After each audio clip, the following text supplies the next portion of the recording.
The video uses AI voice images combined with manual editing. All content is fictional and for entertainment purposes only. Wishing you a relaxing listening experience, don't forget to subscribe to the channel and turn on the notification bell so you don't miss any stories. The chandelier above the Bellagio ballroom cast 1,000,000 fractured rainbows across the polished marble floor. It was a gala for the elite of Las Vegas, a carefully curated menagerie of politicians, tech tycoons, and those whose immense wealth flowed from darker, unseen springs. The air was thick with the scent of expensive perfume, aged scotch, and the quiet, desperate hum of networking. Among them stood Lorenzo Romano. Lorenzo didn't just attend parties, he commanded them. As the undisputed head of the Romano syndicate, his presence shifted the gravity in any room. Men approached him with nervous, sweating deference, their handshakes just a fraction too eager. Women looked at him with calculated allure, their smiles practiced in mirrors for hours. He was 34, with features carved from Roman marble and eyes the color of a stormy Atlantic sea. Tonight, framed by a bespoke charcoal tuxedo that cost more than most people made in a year, he exuded an aura of dangerous stillness, and he was profoundly, agonizingly bored. He had seen every sycophant, every ambitious socialite, every veiled threat wrapped in a silk tie. From his vantage point on the shadowed mezzanine, Lorenzo surveyed the glittering crowd below, a crystal glass of untouched scotch loosely gripped in his hand. His second-in-command, Matteo, stood nearby, murmuring urgently into his ear about a lucrative shipping dispute in Long Beach. Lorenzo tuned him out, the logistics washing over him like static. His gaze swept the floor, tracking the predictable movements of the predators and prey, until it snagged on a splash of unassuming navy blue amidst the sea of glittering sequins, plunging necklines, and stark black tuxedos. It was a woman. She wasn't draped in borrowed diamonds or striking an arched-back pose to catch the eye of a powerful man.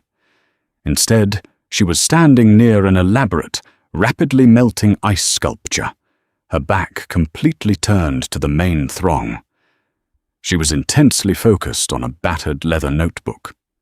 She wore a simple, elegant navy dress that whispered rather than shouted, a garment designed for movement, not exhibition. Her hair, a warm, rich chestnut, was pulled back in a loose, practical knot, secured with what looked suspiciously like a wooden planting stake. A prominent state senator, a man known equally for his legislative failures and his obnoxious persistence, approached her. He slid a heavy, sleazy arm around her waist, leaning in close to murmur something undoubtedly crude. Lorenzo watched, leaning slightly against the brass railing, a cynical smirk playing on his lips. He expected the usual performance, the faux-flattered giggle, the calculated coy retreat, or the eager acceptance of a powerful man's attention. Instead, the woman barely paused. Without lifting her eyes from her notebook, she stepped smoothly out of the senator's grasp, a fluid motion as effortless as sidestepping a puddle on a rainy street. When he tried again, stepping into her personal space and speaking loudly to command her attention, she finally turned. She didn't smile. She didn't look intimidated by his lapel pin or his blustering posture. She said something brief and razor-sharp, her expression cool, annoyed, and strictly professional. Then, in the ultimate dismissal, she turned her back on him completely, uncapping her pen and returning to her notes. The senator, red-faced, sputtering, and visibly deflated, stormed off toward the open bar. Lorenzo's smirk deepened, transforming into something resembling genuine, uncharacteristic amusement. It wasn't just that she had dismissed a powerful man, it was that she had done it with such utter, devastating indifference. She hadn't been playing hard to get. She had been genuinely ignoring him because he simply wasn't important to whatever puzzle currently held her focus. He watched her for another 10 minutes, fascinated. She moved through the opulent room like a ghost, completely unbothered by the concentrated wealth and lethal power surrounding her. She examined the massive floral arrangements, jotted furious notes, and occasionally checked a digital tablet, shaking her head in dismay. She wasn't a guest. She was working. "Matteo," Lorenzo said, his voice a low, gravelly rumble that easily cut through the background noise of the string quartet. Matteo stopped mid-sentence, instantly at attention. "Yes, boss?" Lorenzo pointed his scotch glass toward the woman in navy. She was currently kneeling on the marble, oblivious to the risk to her dress, to examine the waterlogged base of a towering centerpiece. "That one?" Matteo squinted through the ambient light. "The florist? Is that what she is?" Lorenzo mused, tracking the way she gently lifted a drooping petal. "Bring her to me." Matteo hesitated, checking his watch. "Boss, we're supposed to meet the Nevada Gaming Commissioner in a private suite in 5 minutes. He's been waiting." "I said," Lorenzo's voice dropped a fraction of an octave, freezing the air between them and leaving no room for negotiation. "Bring her to me." Matteo swallowed hard, recognizing the absolute finality in the tone. He nodded sharply. "Right away." Down below, Amelia Becker rubbed her temples, fighting off a blooming headache. The floral budget for the Starlight Gala was astronomical, yet the execution by the previous, highly priced coordinator was an unmitigated disaster. She had been called in just 3 hours ago to salvage the dying arrangements. The hydrangeas were already wilting near the aggressive heating vents, their fragile cellular structures collapsing, and the rare cymbidium orchids, her absolute specialty, had been jammed into toxic floral foam with the aesthetic grace of a sledgehammer. She was frantically calculating the cost of emergency greenhouse replacements when a heavy, imposing shadow fell over her meticulous notes. "Excuse me," a polite but incredibly firm voice said. Amelia sighed, looking up to see a broad-shouldered man in a sharp, tailored suit. He didn't look like a frantic event organizer. He looked like security, but the expensive, lethal kind that didn't wear earpieces. "Can I help you?" she asked, her tone flat and neutral. "My employer would like a word with you." Amelia frowned, gesturing to the wilting centerpiece. "I'm currently working, and I don't report to anyone here except the event director. If your employer has a complaint about the centerpieces, please direct them to the front desk." "It's not about the flowers, miss," the man interrupted smoothly, stepping slightly closer to block her path. "And Lorenzo Romano doesn't wait." The name sent an involuntary chill down her spine. It wasn't because she intimately knew the criminal underworld, but because anyone who lived in Vegas for more than a month knew the name Romano. It was whispered in back rooms and stamped on high-rises. It meant generational money, untouchable power, and a reputation you absolutely didn't cross if you valued your oxygen habit. Amelia stood up slowly, her fingers instinctively clutching her notebook like a shield. She glanced around the crowded, glittering room, suddenly feeling very small and dangerously exposed. "And if I say no?" Matteo offered a tight, surprisingly sympathetic smile. "I strongly advise against exploring that option." He gestured toward the sweeping, grand staircase. At the top, silhouetted against the blinding light of a massive crystal chandelier, stood a lone man watching them. Even from a distance, Amelia could feel the heavy, suffocating weight of his gaze pinning her in place. It wasn't a polite request, it was a royal summons.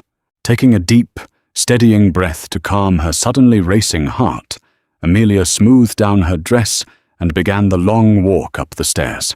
She had absolutely no idea what a feared Mafia boss could possibly want with a struggling botanist, But the only way forward was up. Amelia's practical heels clicked softly against the marble stairs, the sound seemingly echoing in her own ears. With each step upward, the lively noise of the party, the clinking glasses, the forced laughter, the swelling music, faded to a dull, distant roar. It was replaced by a suffocating, charged silence that seemed to naturally surround Lorenzo Romano. When she finally reached the mezzanine, she realized he was taller than she had expected. Up close, the dangerous stillness she had sensed from afar was almost a physical weight in the air. His eyes, that turbulent, unreadable ocean grey, locked onto hers and pinned her in place.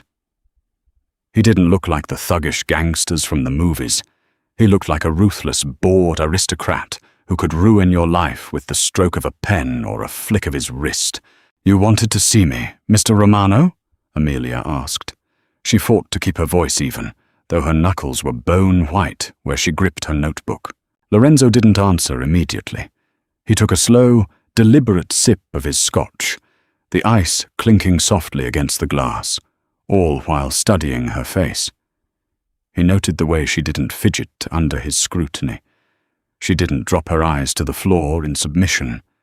Instead, she met his stare with a fascinating mixture of genuine apprehension and stubborn defiance. "You handled Senator Davis with impressive efficiency," Lorenzo finally said. His voice was a surprise, smooth, deep, and rich, like aged whiskey poured over warm gravel. Amelia blinked, genuinely taken aback, her brow furrowed. That was what this terrifying summons was about? "The senator was interrupting my work," she replied simply, deciding honesty was the best policy. "I don't have time for interruptions, especially not when half the flora in this room is suffocating." Lorenzo chuckled, a low, unexpected sound that seemed to surprise even Matteo, who stood silently a few paces away. Most women in that room would have spent an hour pretending to laugh at his terrible jokes, just for the political connection. "I'm not most women in that room. I'm the emergency botanist trying to save $50,000 worth of dying orchids from a catastrophic display failure, and I still have an immense amount of work to do." She made a subtle, deliberate movement to turn away, a bold dismissal that made Matteo inhale sharply, his hand twitching toward his jacket. Lorenzo stepped smoothly into her path, cutting off her escape and closing the distance between them. The scent of him, rich sandalwood, expensive fabric, and something distinctly, intoxicatingly masculine, washed over her, momentarily scrambling her thoughts. "Amelia Becker," he said, reading her small plastic name tag. The way he pronounced her name made it sound like a secret. An unusual profession for someone who carries herself like she owns the building. "Plants make sense, Mr. Romano. Far more than people do," she countered, refusing to back up. "They need light, proper soil, TIH, pure water, and dedicated care. If you provide those specific things, they thrive. They don't lie, they don't scheme, and they certainly don't waste my time." She looked pointedly at his Scotch glass, then back to his eyes. Unlike some people, for a second, absolute razor-thin silence reigned on the balcony. Matteo shifted his weight, looking entirely ready to intervene to protect his boss's pride. Then, slowly, Lorenzo smiled. It was a small, dangerous, devastatingly handsome smile that transformed his harsh features and made Amelia's stomach do a complicated flip. "I have a proposition for you, Miss Becker." Amelia's defensive walls slammed up instantly. "I'm a botanist. I deal in soil and chlorophyll. I don't do whatever it is you do. I own a secluded estate outside the city limits," Lorenzo continued, completely ignoring her implication. "It has a greenhouse. A very large, very old, custom-built Victorian greenhouse that has been entirely neglected for years. It belonged to my mother." His jaw tightened fractionally, his voice dropping a decibel on the last word. I want it meticulously restored, brought back to life. Money is no object. Amelia stared at him, trying to process the absurdity of the situation. The feared, bloody-handed boss of the Romano syndicate wanted her to garden for him? "Why me?" she asked, her voice laced with heavy suspicion. "If money is no object, you could hire any prestigious landscape architecture firm in the country to gut it and install a modern conservatory." "Because," Lorenzo murmured, leaning in slightly. His gaze dropped to her lips for a fraction of a second before locking onto her eyes again. "I don't want a corporate firm. I want someone who fundamentally understands that fragile things need proper care to thrive. And more importantly, I want someone who isn't afraid to look Senator Davis, or me, in the eye and say no." Amelia hesitated, biting the inside of her cheek. The rational, self-preserving part of her brain screamed to run far away from this man, to take the stairs 2 at a time and never look back. But the reality of her life was bleak. She was struggling financially. The university grant for her crucial conservation research project had just been brutally cut, and the meager emergency gig tonight barely covered her overdue rent. "Money is truly no object," she clarified, her practical side wrestling with her fear. "Name your price," Lorenzo said smoothly, sensing his victory. "And I have complete, unquestioned creative control.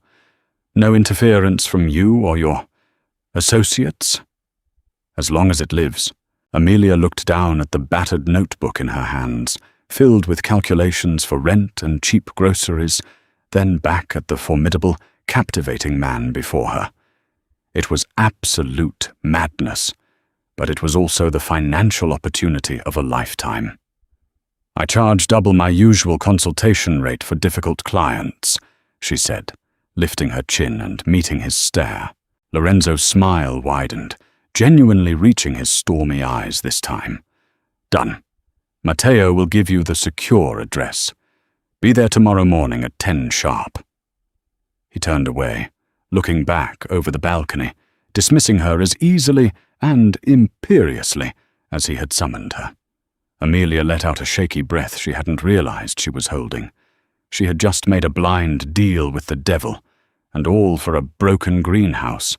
As she walked back down the sweeping stairs, the heavy bass of the party washing back over her, she couldn't shake the terrifying feeling that she had just stepped off a cliff into a world far more dangerous than dying orchids. The next morning, the Nevada sun was already merciless as Amelia drove her battered, sputtering Honda Civic out of Vegas and into the stark, beautiful, unforgiving desert. The GPS coordinates Matteo had provided led her miles off the main highway to a massive, imposing wrought iron gate that opened silently, seemingly by magic, at her approach. The Romano estate was a literal fortress. It was constructed of sharp stone and dark glass, surrounded by austere, hyper-manicured landscaping that felt more like a defensive perimeter than a garden. But tucked behind the sprawling main house, deliberately hidden from the outside world by a grove of ancient cypress trees, stood the greenhouse. Amelia parked and walked toward it, her breath catching in her throat. It was a Victorian-era masterpiece of sweeping glass and gracefully curved ironwork. But it was in a tragic state, overgrown with parasitic weeds, caked in decades of desert dirt, and utterly abandoned. As she pushed open the heavy, creaking door, the stagnant smell of damp, decaying earth and trapped heat hit her like a physical blow. The interior was a vast graveyard of once exotic plants, their skeletal remains clinging to rusted trellises. "It's a tragedy, isn't it?" Amelia jumped, dropping her canvas tool bag. Lorenzo stood in the deep shadows near a broken fountain. He was dressed surprisingly casually in dark jeans and a fitted black Henley shirt, looking entirely stripped of his gala armor. Here, he looked less like an untouchable Mafia boss and more like a solitary man haunting the ruins of his own home. "It's salvageable," Amelia said, stepping inside and brushing past a curtain of dead Spanish moss. She reached out to gently touch a withered, brittle vine, her professional mind already diagnosing the soil rot. "But it will take time, and an immense amount of grueling work. We have to rip out the dead to make room for the living." "I have time," Lorenzo said softly. He didn't move from the shadows, but his eyes tracked her hands as she gently examined the dead plant. Amelia knelt, opening her bag and pulling out her heavy-duty pruning shears and soil testing kit. "Then let's get started. First rule, Mr. Romano. In here, among the dirt, I give the orders." Lorenzo finally stepped out of the shadows, the dusty sunlight catching the sharp angles of his face. His eyes locked onto hers, burning with a sudden, intense heat. "We'll see about that, Miss Becker." The first 2 weeks at the Romano estate were a grueling, agonizing test of physical endurance and mental fortitude. Amelia arrived at dawn, her car the only sound on the long driveway, and left long after dusk. She spent her days hauling out massive, rotting root balls, scrubbing centuries of baked-on grime from the fragile glass panes, and battling a hopelessly antiquated, malfunctioning irrigation system that periodically sprayed her with rusty water. Throughout it all, Lorenzo was a phantom presence. She rarely saw him speak, but she always felt him. He was a looming shadow in the doorway, a lingering, intoxicating scent of sandalwood on the humid air, or a fresh, steaming thermos of impossibly expensive coffee left wordlessly on her cluttered work table. He was constantly watching her, and it made the fine hairs on her arms prickle with a deeply uncomfortable, thrilling awareness. She learned very quickly that the greenhouse was a strictly forbidden zone to the rest of the sprawling estate staff. Matteo had warned her on her very first day, his face deadpan. "The boss doesn't let anyone in there. Not the cleaners, not me. It's been locked up tight since his mother passed away. You're the first person to cross that threshold in 15 years. The weight of that profound trust, coming from a deeply paranoid man who trusted absolutely no one, was heavy enough to crush her if she thought about it too long. One late Tuesday afternoon, a brutal, sudden desert monsoon rolled in over the mountains. The sky bruised purple, thunder rattled the antique glass panes ominously, and torrential rain lashed against the structure. Amelia was high on a wobbly aluminum ladder, stretching dangerously to secure a loose, flapping ventilation pane near the curved roof, when a violent gust of wind shook the entire greenhouse. The ladder shifted precariously on the uneven stone floor. Amelia gasped, her hands slipping from the wet iron. Before she could even scream, strong, calloused hands gripped her waist in a vice hold, practically tearing her down through the air just as the ladder tipped backward and crashed against the stone with a deafening clatter. Amelia landed hard, her back slamming against a wall of solid muscle. She looked up, her heart hammering frantically against her ribs like a trapped bird, straight into Lorenzo's stormy, dilated eyes.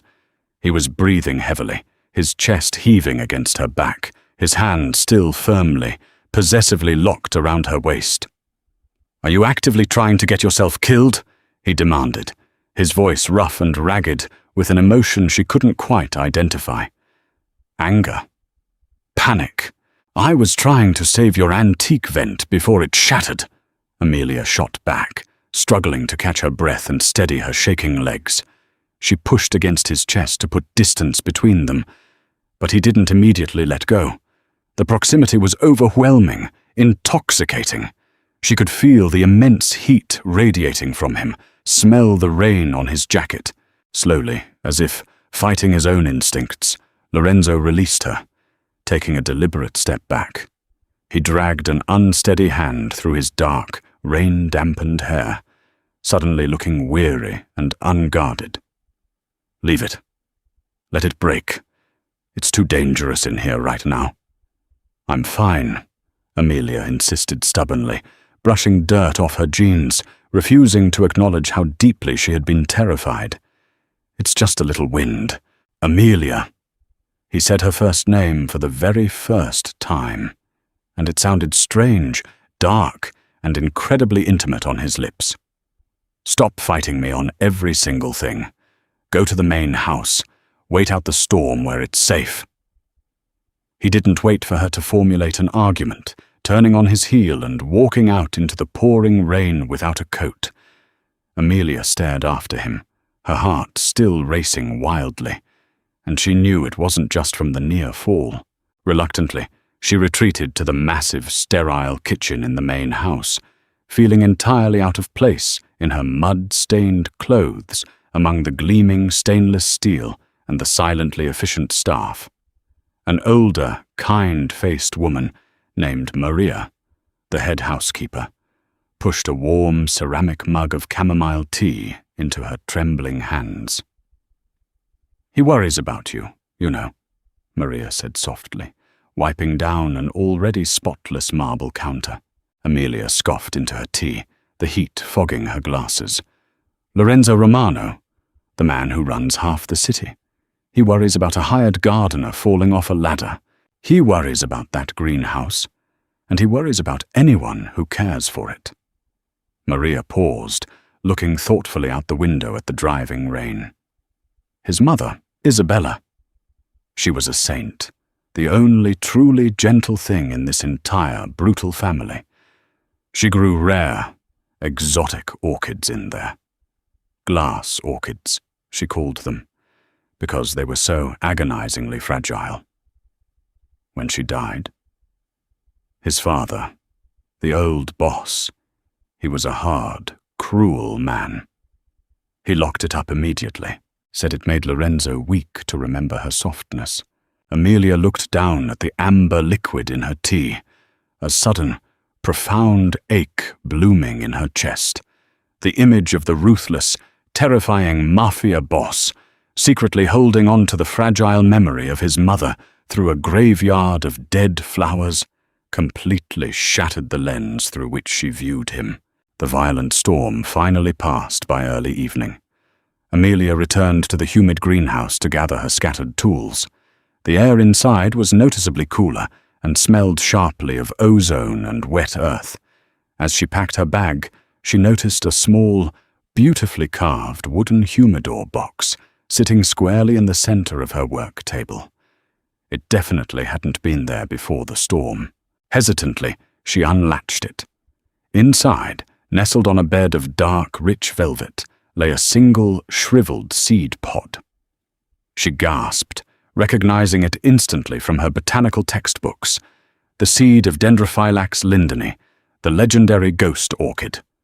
It was one of the rarest, most notoriously difficult plants to cultivate in captivity in the entire world. It required a symbiotic fungus, massive humidity, and absolute precision to even sprout, let alone bloom. A thick cream note card was tucked beneath it, written in sharp, elegant, uncompromising handwriting. For the glass. Amelia looked up, scanning the gathering shadows of the greenhouse, but she was entirely alone. He was issuing a challenge, but more than that, he was trusting her with something infinitely precious and nearly impossible. The next day, Lorenzo finally appeared while she was elbow-deep in a bag of specialized sphagnum moss. He didn't hover ominously in the doorway. He walked right in, casually stepping over bags of perlite and potting soil. "Did you find the box?" he asked casually, examining the fronds of a newly planted Kimberley queen fern. "I did," Amelia said, carefully wiping damp soil from her hands with a towel. "It's a ghost orchid. They are extremely rare, Lorenzo, and nearly impossible to grow outside their natural swamp habitat. They don't even have leaves. They photosynthesize entirely through their exposed roots. They require specialized live moss, distilled water, and flawless humidity control. I like difficult, impossible things. Lorenzo said, turning his gaze slowly from the fern to her. His eyes were intense, pinning her in place, just like they had the first night. Are you up for the challenge? I am a scientist. I don't fail, Mr. Romano. Lorenzo, he corrected softly, taking a step closer. If you're going to resurrect my mother's ghosts, you should call me Lorenzo. Amelia swallowed hard, her throat suddenly dry. Lorenzo, then. He nodded, a faint, genuine smile playing on his lips. Good. He turned to leave, but stopped with his hand on the brass door handle. Oh, and Amelia. Yes? Tomorrow night I am obligated to attend a charity dinner, a necessary evil in my line of work. He paused, and for the first time she saw a brief, raw flicker of vulnerability in his guarded eyes. I require a +1 to keep the vultures away. Be ready by 7. Maria will handle your attire. Before she could even open her mouth to protest, he was gone, leaving Amelia alone with the priceless seed, the scent of restored earth, and the terrifying, exhilarating realization that she was becoming rapidly, irrevocably entangled not just in his garden, but in his dangerous life. I look utterly ridiculous, Amelia muttered, tugging uncomfortably at the plunging neckline of the emerald green silk gown. Maria, who had spent the last 2 hours ruthlessly preparing her, swatted Amelia's hand away with a makeup brush. You look stunning, Cara. Stop pulling at the fabric, you'll ruin the drape. You must look the part tonight. The part of what? A mobster's decorative arm candy? Amelia grimaced at her reflection in the full-length mirror. The dress was undeniably, breathtakingly beautiful, clinging to her curves in a way that made her blush furiously, and the dramatic makeup highlighted her high cheekbones and made her hazel eyes look huge and mysterious. But it wasn't her. She was used to dirt under her nails and practical canvas aprons. In this, she felt like a glittering imposter waiting to be unmasked. The part of a woman who belongs confidently beside Lorenzo Romano, Maria corrected gently, her voice dropping to a serious tenor. There is a vast difference. Tonight is not about pleasure or socializing. It is entirely about projecting power. He is surrounded by enemies. He needs them to see him as stable, grounded, and untouchable. A beautiful, intelligent, unbothered woman on his arm helps build that fortress. A sharp knock on the bedroom door saved Amelia from further agonizing. Lorenzo stood in the hallway, looking devastatingly handsome and intimidatingly lethal in a custom-tailored midnight blue tuxedo. He paused, his eyes sweeping slowly up and down her frame. For a long, agonizing moment, he didn't speak. The silence in the hallway stretched, growing heavy and inexplicably hot. You'll do, he said finally, his voice slightly hoarse, entirely betraying his casual words. He offered his arm. Amelia suppressed an eye roll, masking her profound nervousness with a shield of sarcasm.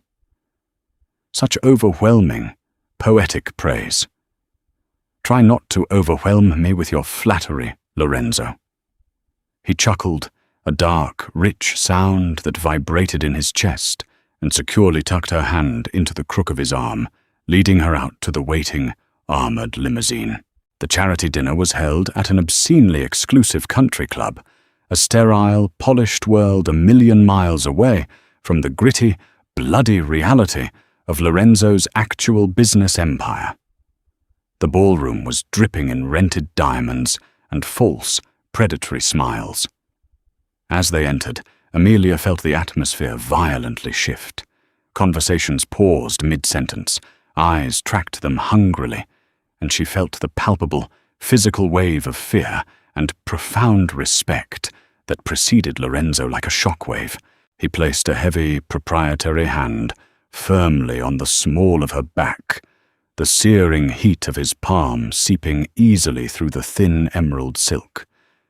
"Keep close to me," he murmured near her ear, his warm breath sending a treacherous shiver down her spine.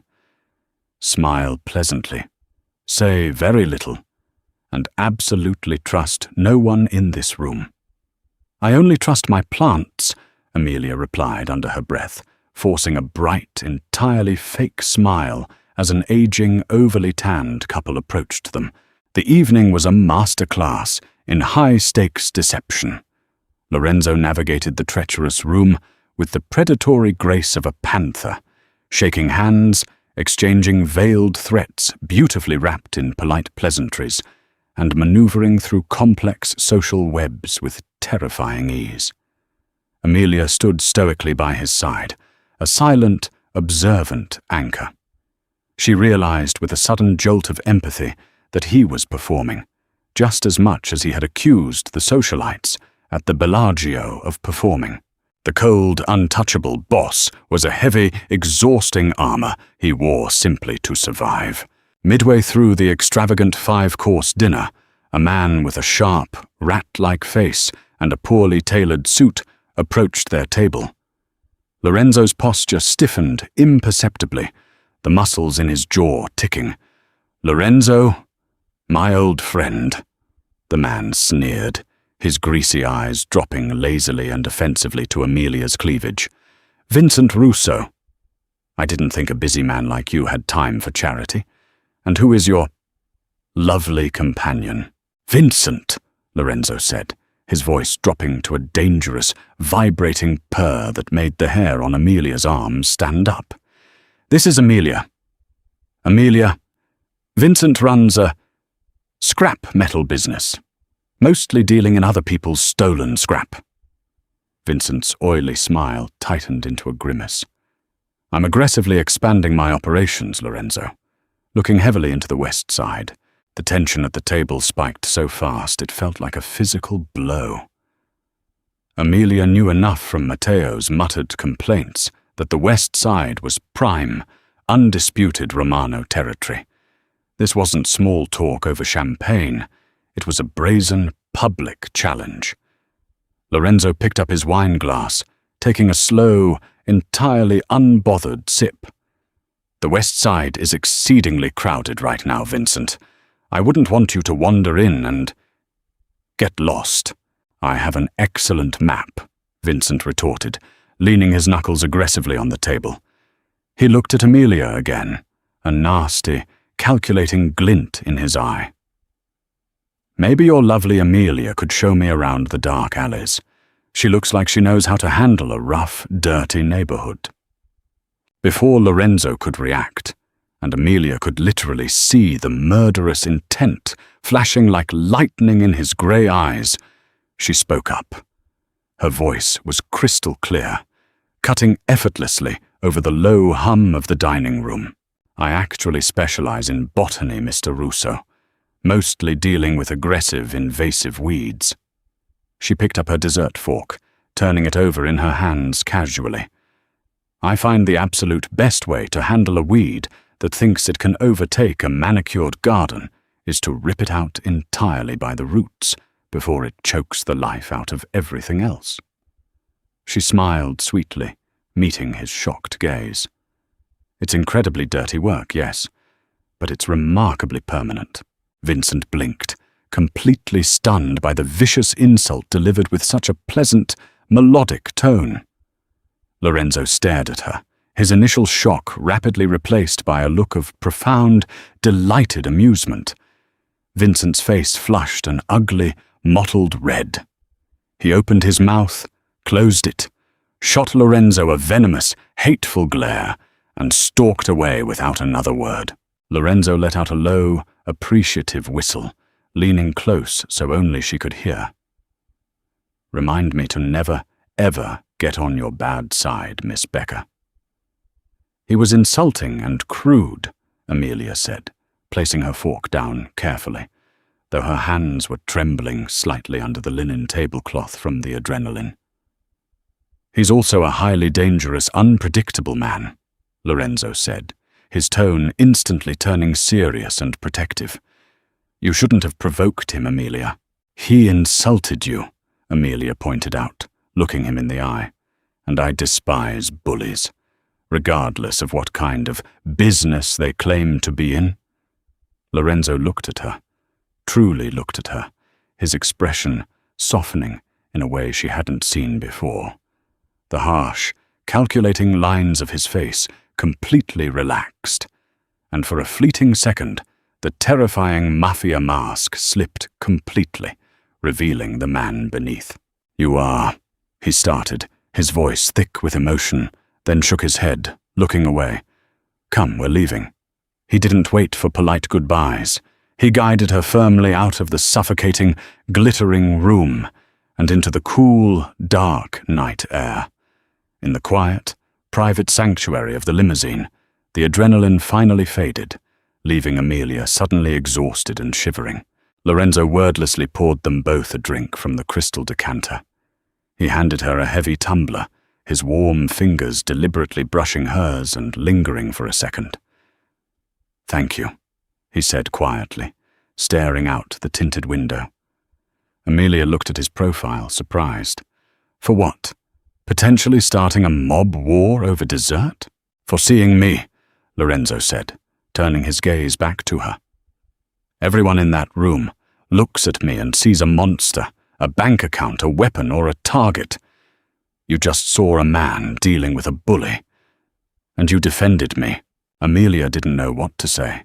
The space between them in the back of the car felt suddenly very small, charged, and crackling with a heavy, unspoken tension. She took a sip of her drink, the burning liquor doing absolutely nothing to quell the sudden, intense heat rising in her chest. When the car finally pulled up to her small, distinctly unglamorous apartment building, Lorenzo insisted on walking her to her door, waving off his security detail. The sharp contrast between his bespoke tuxedo and her chipped paint and flickering hallway light was jarring. "Good night, Lorenzo," she said softly, fumbling with her keys and unlocking the deadbolt. He reached out, catching her hand gently before she could pull the handle down. His thumb brushed slowly, reverently over her knuckles. "I meant what I said earlier, Amelia. You're entirely different." He stepped closer, invading her space, and for a heart-stopping, breathless moment, Amelia thought he was going to kiss her.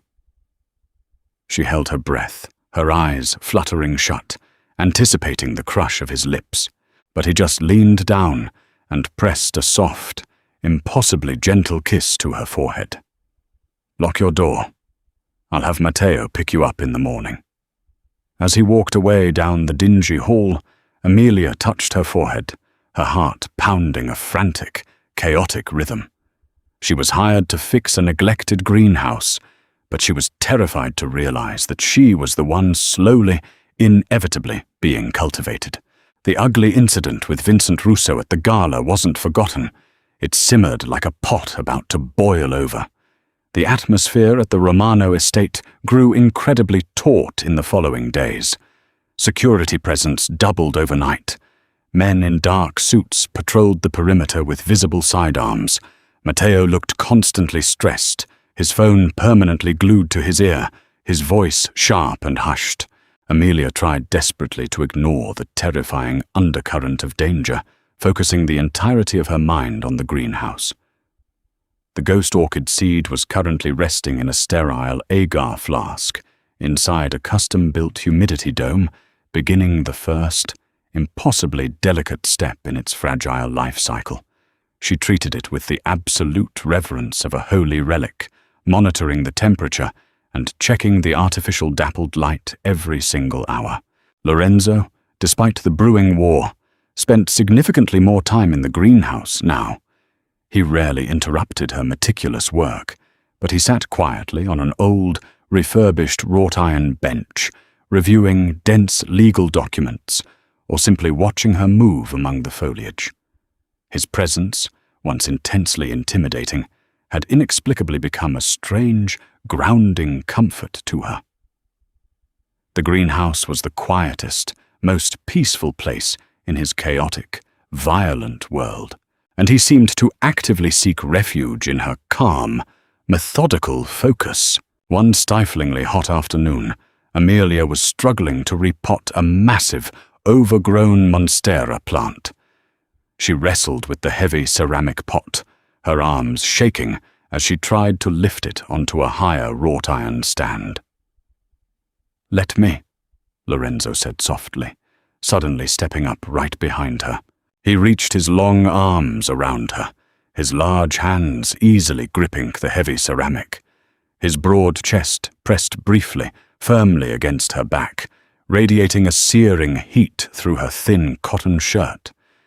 Amelia froze instantly, the rich scent of sandalwood and clean sweat overwhelming her senses. He lifted the pot completely effortlessly, his muscles flexing, and placed it perfectly on the new stand. "Thank you," Amelia whispered, stepping away a little too quickly, her heart thudding violently in her throat. Lorenzo didn't step back to give her space. He looked down at the dark potting soil on her hands, then reached up to touch her face. "You work entirely too hard, Amelia. You're here before the sun comes up. You leave long after it sets. The plants need constant care," she said defensively, wiping her hands on her apron. "The humidity needs balancing, and I have a strict deadline to finish the restoration." "I set the deadline. I am the boss. I can change it." He reached out and gently wiped a smudge of dark soil from her cheekbone. His touch was incredibly, heartbreakingly soft for a man whose hands had undoubtedly done terrible, violent things. "Why are you pushing yourself to the point of exhaustion?" Amelia looked away, embarrassed by her own desperation. "I need the money, Lorenzo. My university research grant completely fell through because of budget cuts. If I don't finish this project on time and get paid, I lose my apartment. I lose my lab space. I lose absolutely everything I've worked for the last 10 years. Lorenzo frowned deeply, a dark, dangerous cloud passing over his features. "You should have told me immediately. I can write you a check right now to cover the rest of the year." "No!" Amelia snapped, her voice echoing sharply in the glass structure, surprising them both. She took a deep, shaky breath to compose herself. "I'm not a charity case, Lorenzo. I'm a professional. I earn my money. I just need to finish the job I was hired to do. You are fiercely, stubbornly independent, aren't you?" Lorenzo murmured, a heavy hint of deep admiration lacing his voice. "It's a staggeringly rare trait in my world. Absolutely everyone wants a handout or a favor." "I'm not in your world, Lorenzo." "Aren't you?" He stepped closer, deliberately crowding her against the heavy wooden workbench. The humid air between them thickened, heavy and charged with unspoken, dangerous things. "You stood up to Vincent Russo to protect me. You're bringing my mother's sacred sanctuary back to life. You're more deeply embedded in my world than anyone else right now." Amelia looked up into his stormy grey eyes, seeing the raw, pulsing vulnerability he usually kept locked away behind walls of ice. "It's dangerous, Lorenzo. Your world is lethal, and I'm just a botanist." "You're not just anything, Amelia." He lowered his head slowly, his intense gaze fixing on her lips. This time he didn't pull away. He kissed her. It started slow and hesitant, a gentle brush of lips testing the waters, asking for permission. Amelia gasped softly, parting her lips, and that was all the invitation he needed. His strong arms banded tightly around her waist, pulling her flush against his solid body. The kiss instantly deepened, becoming hungry, demanding, and utterly consuming. It tasted of bitter coffee, raw danger, and an underlying, desperate need. Amelia kissed him back with equal fervor, her soil-stained hands tangling recklessly in his thick, dark hair, completely surrendering to the magnetic pull she had been fighting for weeks. For a long, breathless moment, the dangerous outside world ceased to exist. There were no rival gangs, no fading grants, no dying orchids, just the overwhelming, fiery reality of Lorenzo Romano. A sudden ear-splitting crash violently shattered the moment. They jumped apart. A small pane of reinforced glass near the apex of the greenhouse roof had spider-webbed and shattered, raining sharp shards down onto the stone floor like deadly hail. Lorenzo reacted with terrifying, ingrained instinct.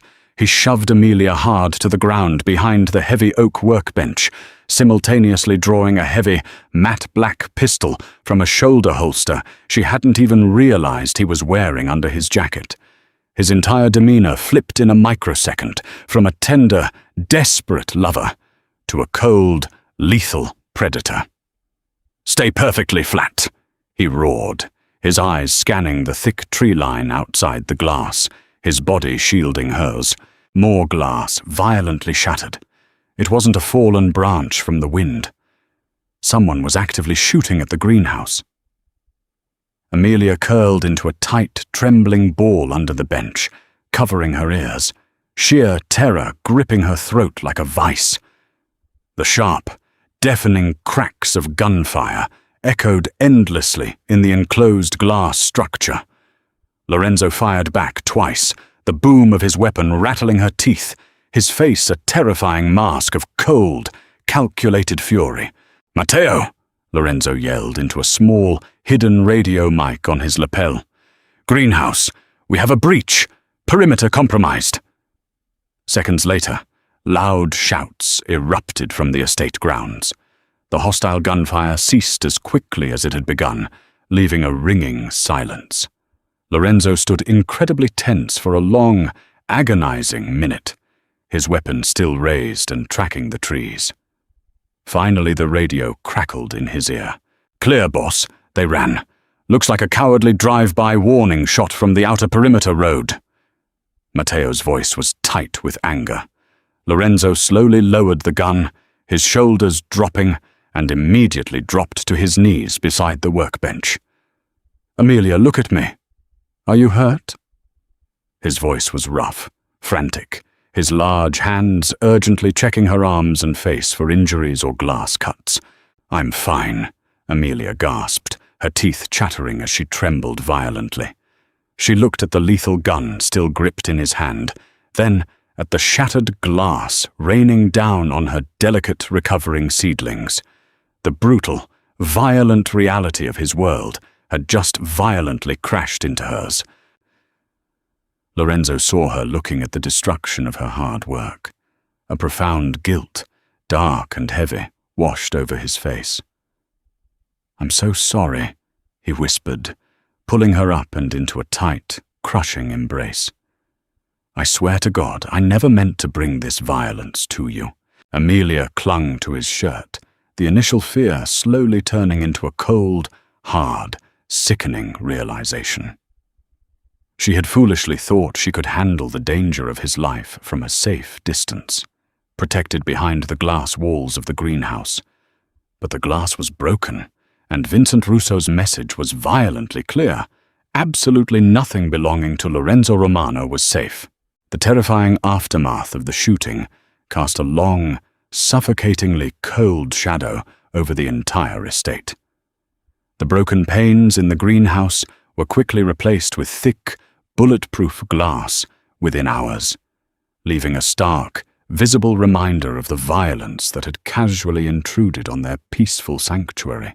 Amelia tried desperately to bury herself in her daily work, to find solace in the soil, but her hands shook uncontrollably when she handled the delicate seedlings.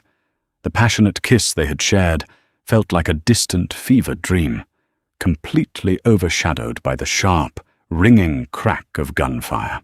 Lorenzo had completely withdrawn.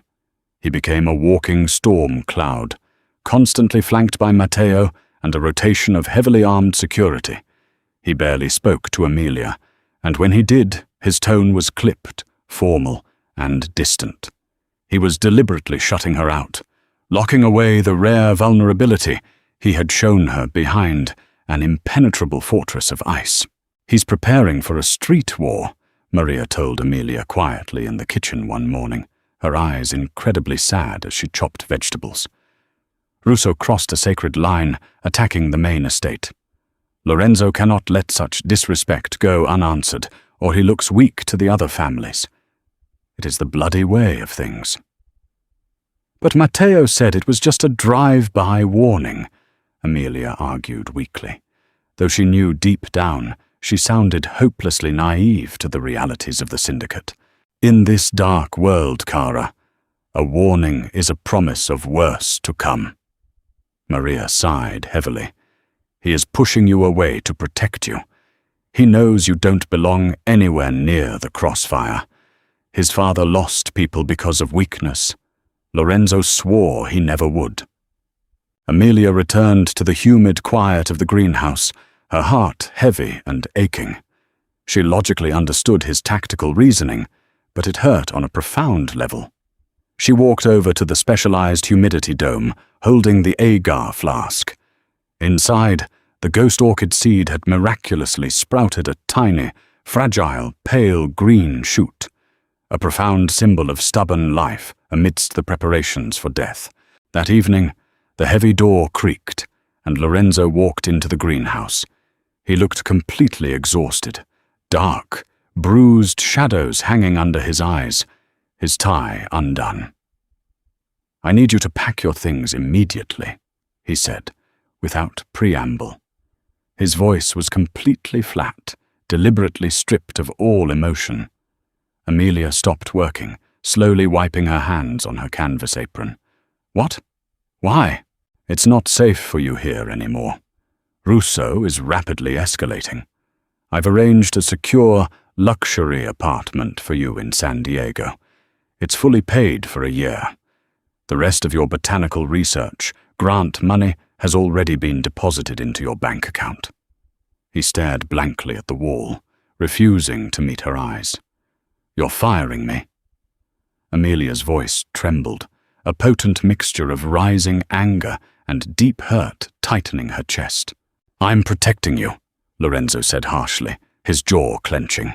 "The greenhouse is nearly finished. You've miraculously done what I asked. Now you need to leave before you become a casualty." "I'm not leaving." Amelia stepped toward him, forcing him to look at her angry face. "The ghost orchid just sprouted, Lorenzo. It requires precise, constant care. It needs a specific microclimate, live Spanish moss, distilled watering schedules. If I leave now, it will wither and die." Lorenzo dragged a heavy hand down his face, a raw sound of frustration escaping his throat. "Damn the orchid, Amelia! Open your eyes! This isn't about flowers anymore. Men are going to die in the streets. I am going to do things, brutal things, things you shouldn't be anywhere near, things you will utterly hate me for." "I survived a shooting, Lorenzo. I didn't break. I'm not a delicate hothouse flower you can just box up and ship away when your life gets messy. You don't understand the monster you're dealing with," Lorenzo exploded, closing the distance between them in 2 long strides. He grabbed her shoulders, his grip tight, but careful not to hurt her. "I cannot do what I need to do if I'm constantly terrified for you. I cannot be a ruthless boss if I have a glaring weakness for my enemies to exploit." "So that's what I am? I'm just a weakness now?" Amelia whispered, hot tears finally pricking her eyes, her voice cracking. Lorenzo's cold expression completely crumpled. He pulled her hard against his chest, burying his face in her hair, inhaling deeply. "You are the only truly good, pure thing I have left in this world," he confessed, his voice breaking into a ragged whisper. "And absolutely everything I touch eventually turns to ash. I won't let the poison of my world destroy you." He slowly stepped back, taking a deep breath. She watched as his mask snapped back firmly into place. The terrifying Mafia boss returned, cold, distant, and untouchable. "Matteo will drive you to the private airstrip in the morning. Don't argue with me, Amelia. This is not a request. It is an order." He turned and walked out. the heavy door shutting with a final click, leaving Amelia standing completely alone amidst the thriving, humid life she had created, her heart shattering in the silence. She spent the long, sleepless night packing her meager belongings, silent tears streaming down her face. She felt profoundly betrayed, not by his violent enemies but by him. He had pulled her into his world, made her care for him, kissed her, and was now discarding her under the convenient guise of protection. Before she left the next morning, as the sun barely peeked over the desert mountains, she snuck into the greenhouse one last time. She checked the soil moisture of the ferns, adjusted the humidity dials, and stood for a long time, staring at the tiny, miraculous green shoot of the ghost orchid. She took a small piece of heavy cardstock and wrote a quick note, leaving it propped up next to the humidity dome. When Matteo arrived to take her bags, he looked deeply uncomfortable and apologetic. "I'm genuinely sorry, Miss Becker. The boss, he truly thinks it's for the best. He hasn't slept in 3 days." "Just drive the car, Matteo," Amelia said softly, staring blankly out the tinted window as the imposing iron gates of the Romano estate closed heavily behind her, sealing her out. Later that afternoon, after the jet had taken off, Lorenzo walked into the eerily quiet greenhouse. The humid air felt entirely empty, devoid of life, without her presence.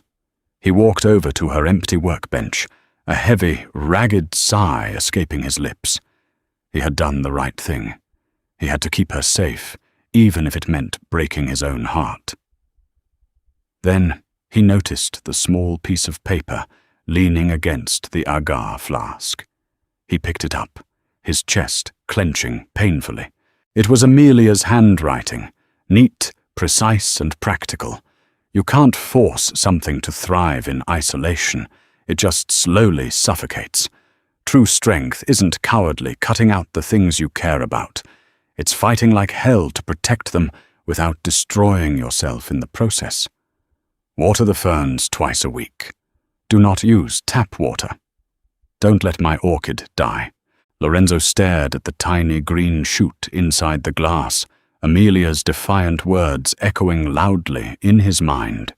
He had pushed her away to protect her, but in doing so, he had proven to himself that he believed Vincent Russo held more power over his happiness than he did.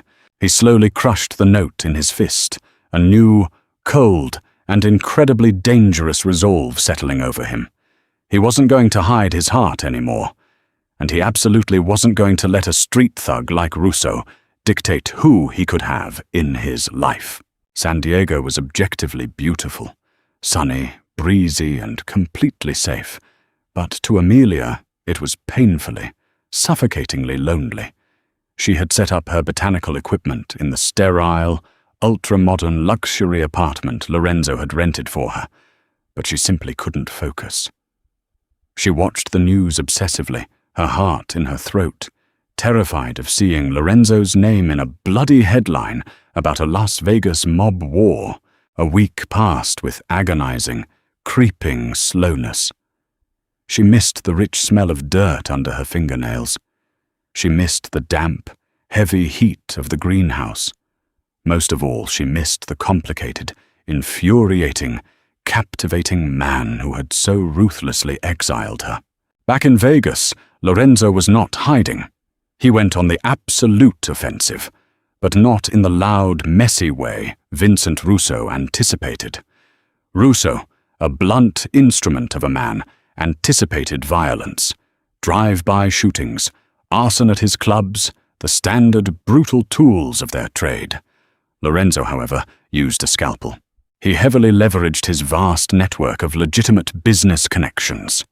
He quietly bought up the staggering debts of Russo's key lieutenants, forcing their absolute loyalty through the threat of financial ruin rather than fear of a bullet.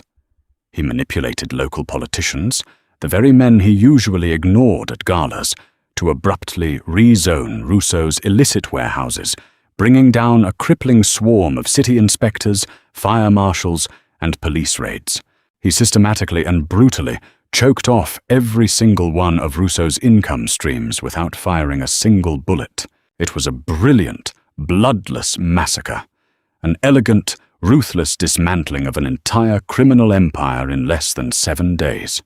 "He's completely bleeding out, boss," Matteo reported one evening, reviewing stacks of financial documents in Lorenzo's dark wood study.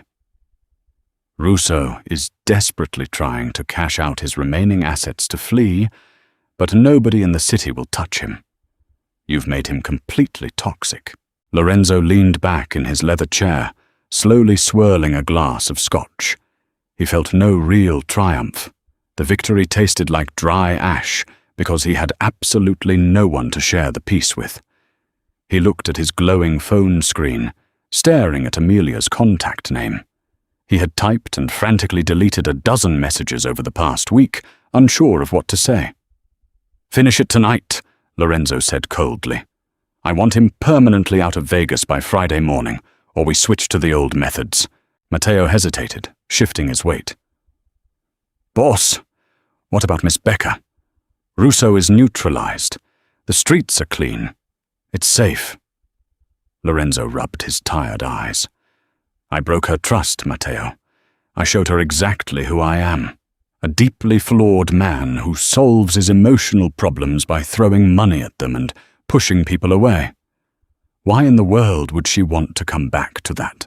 "With all due respect, boss," Matteo said carefully, risking a rare moment of insubordination, "you know absolutely nothing about women. She didn't leave because she was scared of Russo's bullets. She left because she was furious at you." Lorenzo stared at his second-in-command, a tiny, fragile flicker of hope suddenly warring with his deeply ingrained cynicism. He stood up, throwing his glass onto the desk, suddenly restless. "Have the jet prepped for takeoff." Amelia was sitting quietly on her balcony, staring blankly at the crashing waves of the Pacific Ocean when her doorbell rang sharply. She frowned. She wasn't expecting any deliveries, and the building had incredibly tight security. She walked over, looked through the peephole and completely froze. Her heart did a painful, violent somersault in her chest. She unlocked the deadbolt and opened the door slowly. Lorenzo stood in the brightly lit hallway. He looked profoundly different. The heavy, suffocating burden of leadership that usually shadowed his harsh features was entirely gone, replaced by a nervous, almost boyish vulnerability she had never seen on him. He wasn't wearing his intimidating custom suit. He wore simple dark jeans and a worn leather jacket. "Hi," he said, his voice surprisingly raspy and unsure. Amelia crossed her arms over her chest, digging her nails into her sleeves to suppress the overwhelming, desperate urge to throw herself into his arms. "You can't just show up here, Lorenzo. You fired me, remember? You ordered me to leave." "I didn't fire you. I relocated you for your safety." "You exiled me because you were a coward!" Amelia shot back, the deep hurt and anxiety of the past week finally bubbling furiously to the surface. "You thought I was too weak to handle the reality of your life." "No," Lorenzo said, taking a bold step into the doorway, his grey eyes intense and pleading. "I exiled you because I was a coward. I was absolutely terrified that if something happened to you, I wouldn't survive it. You were entirely right, Amelia, in your note. I was acting like a fool, cutting you out of my life instead of dealing with the problem." Amelia softened slightly, uncrossing her arms as she saw the genuine, raw remorse in his eyes. "And the problem?" "Neutralized," Lorenzo said firmly, a hint of the boss returning to his tone. "Vincent Russo is stripped of his power and gone. He is no longer a threat to me or to you. I handled it completely, and I did it without starting a war." Amelia let out a long, shaky breath, leaning heavily against the doorframe as the tension drained from her body. "So what are you doing here in San Diego, Lorenzo? If the estate is safe, I can just book a commercial flight back tomorrow and finish the greenhouse restoration." Lorenzo reached out, gently but firmly taking her hand. His thumb traced her knuckles, sending a familiar jolt of electricity shooting up her arm. "I don't want you to come back just to finish the greenhouse, Amelia." He looked deeply into her eyes, laying his guarded soul entirely bare. "The ghost orchid is growing. It has 3 distinct leaves now. I watered the ferns exactly as you said. But the greenhouse needs its creator. And I need you. I spent my whole life building an empire of fear, but it's completely empty without you in it. I want you to come home. Not as my hired botanist, as mine, as my partner." Amelia looked at the feared Mafia boss, standing nervously in her doorway, humbling himself and asking for a real chance. She remembered the man who had carefully lifted a heavy pot for her, the man who had shielded her body from gunfire with his own, the man who had secretly rebuilt his mother's sanctuary. She stepped forward, completely closing the distance between them. "I have strict conditions." Lorenzo smiled, a brilliant, genuine, breathtaking smile that lit up his entire face. "Name them." "I am never treated as a weakness to be hidden away. I am your partner. You do not ever make unilateral decisions about my safety without consulting me." "Agreed, without hesitation." "And?" Amelia smiled softly, looping her arms around his neck, breathing in the scent of sandalwood. "You have to help me repot the large ferns. They get incredibly heavy." Lorenzo let out a ragged, joyful breath, pulling her tight against him. "Absolutely anything you want," he murmured against her lips, right before he kissed her, pouring all the fear, longing, and desperate love of the past week into the embrace. The violent storm had passed. They had a long, complicated road ahead of them, navigating the treacherous realities of his world and the fierce independence of hers. But as they stood in the doorway, Amelia knew they would face every challenge together. A full year later, the Romano estate was entirely transformed. The heavy, oppressive silence that used to hang over the manicured grounds was gone, replaced by the faint, cheerful sound of music drifting from the patio, the clinking of glasses, and the vibrant exploding colors of Amelia's sprawling outdoor gardens. The greenhouse, however, remained the absolute crown jewel of the property. It was twilight, the desert sky painted in breathtaking hues of bruised purple and burning gold. Amelia was inside, the warm, perfectly calibrated humid air wrapping around her like a comforting blanket. The space was utterly unrecognizable from the dusty graveyard she had first entered. Lush, cascading ferns spilled over antique tables.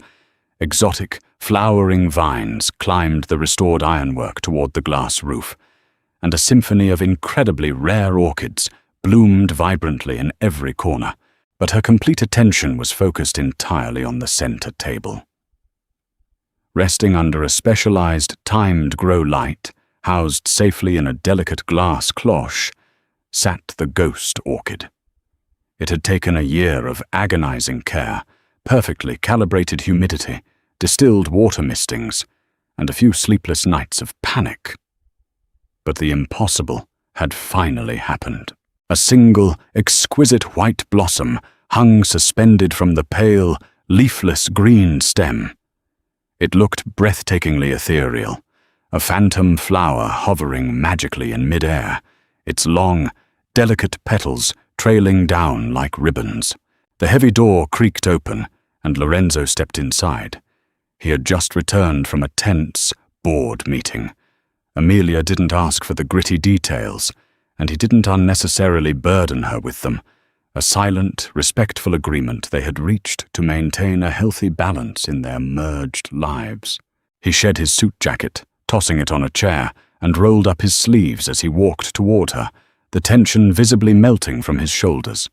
He wrapped his strong arms around her waist from behind, pressing a warm kiss to the sensitive skin of her neck. "You're working late again, mea vita," he murmured, his deep voice rumbling against her back. "Look," Amelia breathed softly, pointing a soil-stained finger at the glass cloche. Lorenzo followed her gaze. He went completely, absolutely still. He slowly unwrapped his arms from her waist and stepped closer to the table, staring in absolute awe at the ghostly white bloom. For a long time, the only sound in the greenhouse was the gentle, rhythmic hum of the climate control system and the trickle of the repaired fountain. Amelia watched his profile, her heart aching with profound love. She saw the tough, ruthless syndicate boss completely melt away, leaving behind only a son, standing in quiet reverence, remembering his mother's gentleness. Lorenzo reached out, his hand hovering hesitantly over the glass cloche, almost afraid to touch it lest it shatter like a dream. "She tried for 10 years to get one to bloom," Lorenzo whispered, his voice thick with unshed emotion. "She always told me it was impossible in captivity, that it needed the wild, dangerous swamps to survive. It just needed the right kind of environment," Amelia said softly, moving to stand beside him. She linked her hand firmly through his, anchoring him. It needed patience, and it needed someone to truly believe it could thrive here. Lorenzo turned to her, his stormy grey eyes shining with genuine, unshed tears. He pulled her into a fierce, desperate hug, burying his face in her shoulder. Amelia held him tightly, stroking his dark hair, offering him the deep comfort and safety he had cruelly denied himself for so long. When he finally pulled back, he looked down at her with a depth of love and devotion that completely stole her breath. "You brought life back to this desolate place, Amelia," he said, gently cupping her face in his hands. "You brought life back to me. I was a dead man walking before I saw you completely ignoring that idiot senator at the Bellagio." Amelia laughed, a bright, happy, unburdened sound that echoed against the glass. "I wasn't ignoring him just to be difficult. I was legitimately working. Thank God for your incredible work ethic." Lorenzo smiled, leaning down to capture her lips in a sweet, lingering, passionate kiss. They stood together in the fully restored greenhouse, surrounded by the thriving, vibrant life Amelia had cultivated. The feared Mafia boss and the dedicated botanist, two vastly different, seemingly incompatible worlds that had violently collided and inexplicably merged into something beautiful, resilient, and incredibly strong. As they looked at the fragile, impossible, stunning bloom of the ghost orchid, they both knew it was a perfect reflection of their own love, born in harsh, dangerous conditions, requiring immense patience and fierce protection, but ultimately capable of breathtaking, enduring beauty. They had weathered brutal storms, faced down lethal enemies, and learned the hardest lesson of all, that true strength wasn't found in building impenetrable walls, but in finally finding someone worth letting inside. Thank you for listening to this original story. If you enjoyed following Lorenzo and Amelia's emotional journey from a cold, ruined greenhouse to a blossoming, deeply protective romance, please consider liking the video, subscribing to the channel, and leaving a comment below about your favorite moment. Your continued support helps me create more emotional, cinematic, and engaging stories for you. Until next time, keep believing in the power of unexpected love and second chances.